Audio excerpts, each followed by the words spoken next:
नमस्कार। जनता की आवाज़ सिकरारा में आपका स्वागत है। बांकी गांव में चकबंदी प्रक्रिया में घोर अनियमितता की शिकायत पर एसडीएम सदर हिमांशु सिंह नागपाल आज गांव पहुंचकर ग्रामीणों की बात सुने। आइए देखते हैं पूरी रिपोर्ट। स्टेटमेंट है, इसका हम पूरी रूप से जांच करके आपको रिपोर्ट आपके हाथ में थमाएं। मेहरबानी होगी। हाँ, हम प्रयास करेंगे पर कोई भी कितनी भी बड़ी समस्या है ना, मैं खुद एक गांव से आया हूं, अभी भी मैं एक आईएएस अधिकारी बन गया हूं, मेरे घर तक की सड़क नहीं बनी, पर यह तरीका नहीं है। मैं 18 साल का हो गया था, अभी मेरी उम्र 24 साल है, 2 बार मैं वोटिंग कर चुका हूं। 18 साल का हुआ था, अगले दिन मैंने अपना वोटर आईडी बनवाया था, क्योंकि मुझे अभी भी भरोसा है, अभी भी यकीन है कि एक गांव से जिसके पिता नहीं है, माता नहीं है, वो बच्चा आईएएस ऑफिसर बन सकता है। प्रजातंत्र ही है जो ये बनाता है, और वो प्रजातंत्र ही है जो आज तक जिंदा है, और ये आप ही के बच्चों के लिए और आप ही के भविष्य के लिए है कि गांव की ऐसी इमेज ना बने जिससे एक नेगेटिव लाइट में गांव जाए। बाकी आप सब खुद समझदार हैं, शायद बातों का कुछ अगर आपको अंदर यकीन आया होगा, भरोसा आया होगा, तो आप सभी लोग गांव में 100% मतदान करके एक अच्छा एग्जाम्पल सेट करेंगे। सब समझदार हैं, कुछ चीज को नहीं समझते तो आप 1000 डिमांड नहीं कर सकते। आपके अधिकार और आपकी जिम्मेदारी दोनों एक साथ चलते हैं। अगर आप अपने अधिकारों की मांग करते हैं, अपनी जिम्मेदारी का निर्वहन करना भी आपका ही काम है। दिए गए, अगर इसका भौतिक सत्यापन करना चाहें, 10 दिन का हमको समय दिया था, आज 7 दिन हो गए। डीडीसी महोदय खुद आए थे, एसओसी महोदय, और उन्होंने 7 दिन का समय दिया था, वो 10 दिन का, और 7 दिन आज हो चुके हैं। कितने लोग हैं गांव में?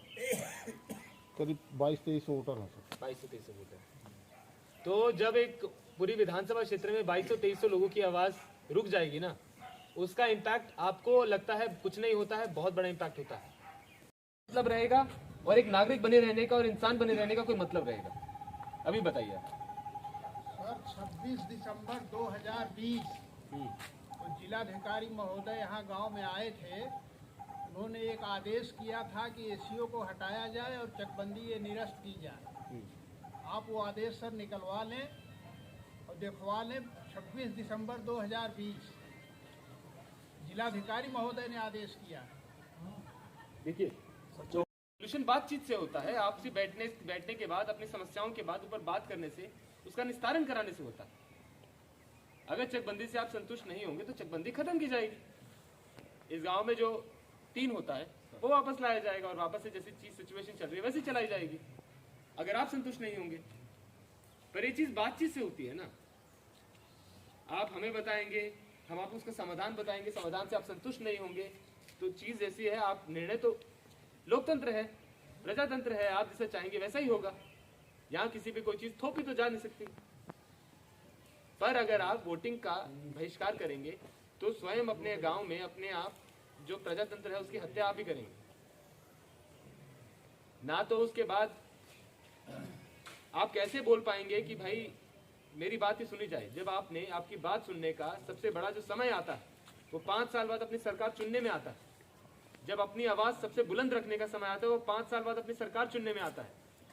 आप उसको अगर एक्सरसाइज नहीं करेंगे तो यहां बैठकर इस तरीके से बात करने का कोई मतलब ही नहीं।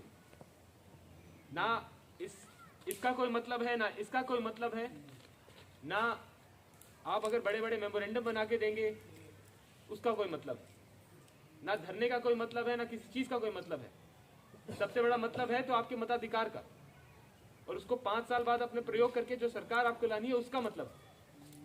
अगर आप वो नहीं चाहते हैं और बस इस तरीके से आप रिएक्ट करना चाहते हैं, अपना स्वयं का विवेक इस्तेमाल करें। बातें करने को गांव का कोई भी व्यक्ति किसी की कोई भी बात बता देगा, अपना आपका खुद का विवेक है। इस देश के जितने नागरिक हम हैं उतने आप ही हैं। 75 साल भी इस देश में जमहूरियत वैसे ही चल रही है जैसे शुरू हुई थी, और उससे मजबूत हुई है। इसी कारण से हुई है कि यहाँ चुनाव आयोग अगर जितना निष्पक्ष चुनाव भारत के अंदर होता है कहीं नहीं होता है, इसीलिए हुआ है। है किसी की कोई जोर जबरदस्ती नहीं होती, पर प्रशासन भी आप तो हमारे लिए जैसे आप वोटिंग करना चाहेंगे तब भी वैसे रहेंगे, नहीं करना चाहेंगे तब भी वैसे रहेंगे। पर जब किसी गांव में हमारे एफर्ट से कुछ सामने निकलता है कि गांव के लोग सुनते हैं, हमारा भी थोड़ा ज़्यादा मन करता है कि उनकी ज़्यादा सुनी जाए। जब सामने उस गांव से कोई आता है, लगता है इस गांव से समझदार व्यक्ति है, इस गांव में आ ही रहा था, रास्ते में पता चला कई IAS ऑफिसर भी निकले हैं, कई बड़े लोग भी निकले हैं, तो कुछ तो रीज़न रहा होगा ना, कुछ तो कारण रहा होगा। अगर अब आप ऐसी बात करने लगेंगे